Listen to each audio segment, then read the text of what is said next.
And that's exactly what we're talking about today. Self-control. How to talk about it, describe it, and use the right English words and phrases when you discuss it. By the end of this episode, you'll be able to describe self-control in English, talk about situations where people show it or don't show it, and use real, natural phrases that native speakers actually say. We want to hear from you. Do you think you have good self-control?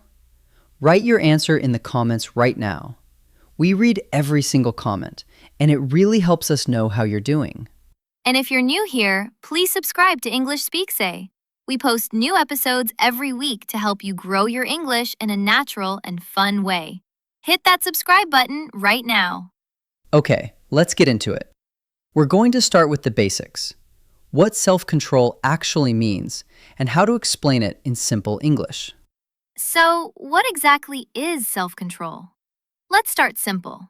Self-control means the ability to control your actions, feelings, or desires, especially when it's difficult. The basic idea is you want to do something, but you choose not to. Or you don't want to do something, but you make yourself do it anyway. Exactly. So let me give you some everyday examples. You're really tired, but you make yourself exercise. That's self-control. You want to eat the whole bag of chips, but you stop after a few. That's self-control. You feel angry at someone, but you stay calm and don't say anything hurtful. That's also self-control. Those are perfect. And here are some common words we use in English to talk about self-control. Listen carefully. We say discipline, willpower, self-discipline, restraint, and resistance. Can you say those words with me? Discipline, willpower, self-discipline, restraint, resistance. Great job. Now let's put these words into sentences you can really use. We say, she has great willpower. He showed a lot of discipline. I tried to resist the chocolate cake, but I failed. We all know that feeling, right? We really do. Now, here's a very useful structure. You can say, I made myself plus verb. For example, I made myself go to the gym. I made myself wake up early. I made myself finish the work before watching TV. This phrase shows effort. It means it wasn't easy, but you did it anyway. And for the negative, we say, I stopped myself from plus verbing. For example, I stopped myself from eating too much. I stopped myself from saying something rude. I stopped myself from checking my phone during dinner. Can you think of something you stopped yourself from doing this week? Write it in the comments. Another very natural phrase is, I resisted the urge to. So you say, I resisted the urge to check social media. I resisted the urge to buy new shoes, even though they were on sale. The word urge means a strong feeling or desire to do something. It's very natural, and native speakers use it all the time. So let's quickly review what we learned in this section. We have key vocabulary: willpower, discipline, restraint, resistance. We have three useful structures: I made myself plus verb, I stopped myself from plus verbing, and I resisted the urge to plus verb. These three structures will really help your English sound natural. Now that we know the basic vocabulary, let's talk about how to describe people, whether they have good self-control or not so good self-control. This is really useful in daily conversations because we talk about people's habits and behavior all the time. Right. So first, let's talk about someone with strong self-control. In English, we say things like, she's very disciplined. He has a lot of willpower. She's good at controlling her emotions. He's patient and focused. These are all positive descriptions. They paint a picture of someone who is in control of themselves. And it's not just about big things. Think about daily life. She goes to bed at the same time every night. He never misses his morning run, even in cold weather. She finishes her work before she allows herself to relax. These sentences describe self-discipline in real, everyday situations. Now, for someone with poor self control, we use different phrases. In formal or polite English, we might say, he struggles with self control. She has difficulty controlling her impulses. He tends to act without thinking. These are gentle ways to describe the problem without being rude. In more casual conversation, people might say, he can't help himself. She just can't say no. He always gives in. I have zero willpower when it comes to dessert. That last one is a very relatable thing to say, right? It's almost funny, and we often say it about ourselves. Yes, I have zero willpower is so relatable. Let's compare formal and informal. Formal. He lacks the discipline to follow through on his goals. Informal. He just can't stick to anything. Formal. She demonstrates poor impulse control. Informal. She acts on impulse all the time. Notice how the informal versions are shorter and more direct. Here's a quick activity for you. Try to complete these sentences and say them out loud. Ready? My friend is very disciplined. She always... What does she always do? I struggle with self-control when it comes to... What's hard for you to resist? Write your answers in the comments. We'd love to read them. So the key point from this section. We describe self-control both positively and negatively. Positive. Disciplined, focused, patient, strong willpower. Negative. Struggles with control. Acts on impulse. Gives in. Can't resist. Knowing both sides helps you describe real people and real situations naturally. Let's now look at how we actually talk about self-control in different parts of life, because self-control shows up everywhere. At work, with food, with money, with our emotions, and with technology. Let's go through each one. Let's start with food, because I think this is the most relatable one. When we talk about self-control with food, we say things like, I'm trying to cut back on sugar. I'm watching what I eat. I allow myself one treat a week. I've been trying to eat in moderation. That phrase, in moderation, is very common. It means not too much, not too little, just the right amount. What about with money? This comes up a lot. We say, I'm trying to stick to a budget. I stop myself from impulse buying. I sleep on it before I make a big purchase.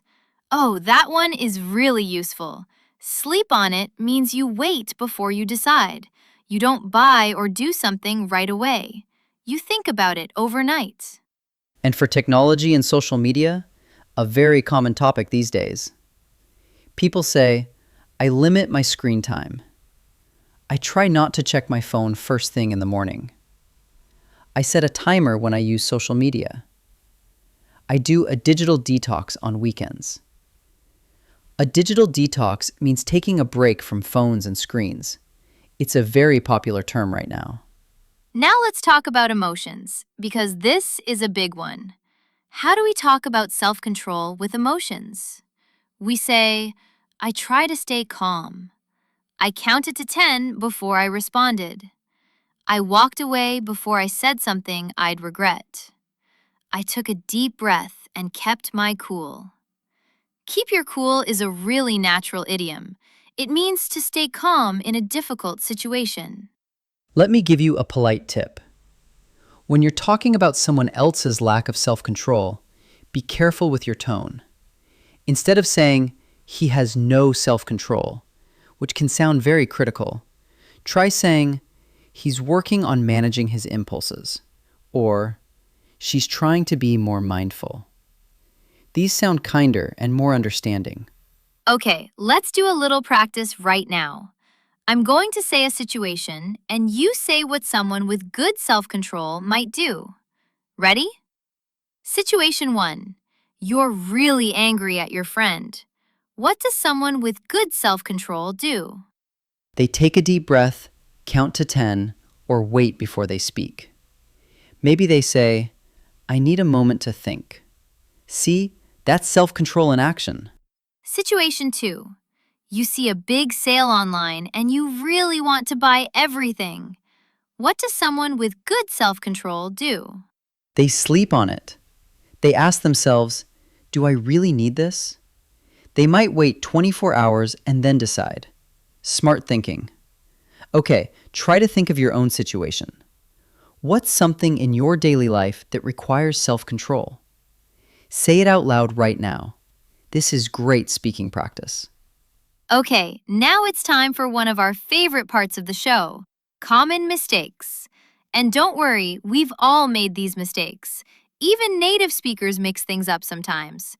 So let's look at the most common errors learners make when talking about self-control in English. Mistake number 1.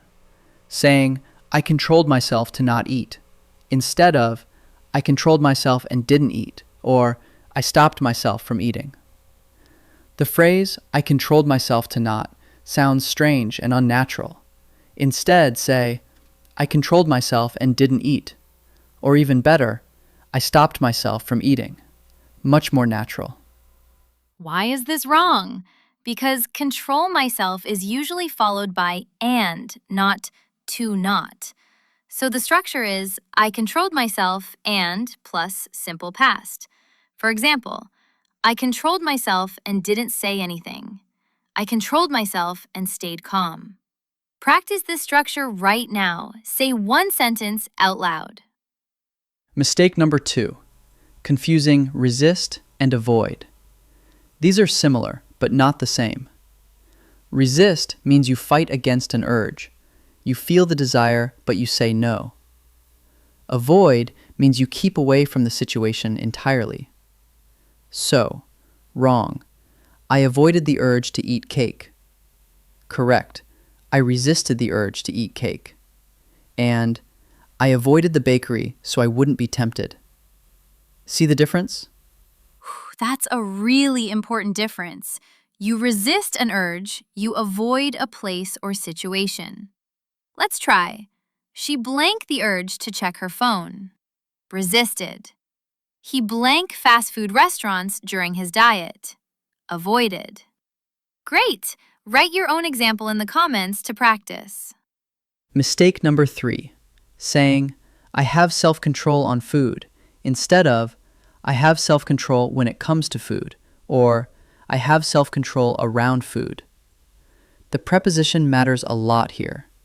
We don't say self-control on something. We say, I struggle with self-control around desserts. She has great willpower when it comes to exercise. He lacks discipline when it comes to spending. Remember, when it comes to and around are your best friends here. And mistake number 4, a funny one. People sometimes say, I have iron will. But in English, the more natural phrase is an iron will or willpower of iron. We also say nerves of steel to describe someone very calm and controlled under pressure. She has nerves of steel. Nothing makes her panic.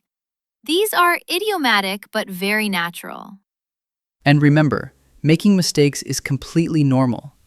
Every single person learning English makes mistakes. The important thing is that you keep speaking, keep trying, and keep practicing.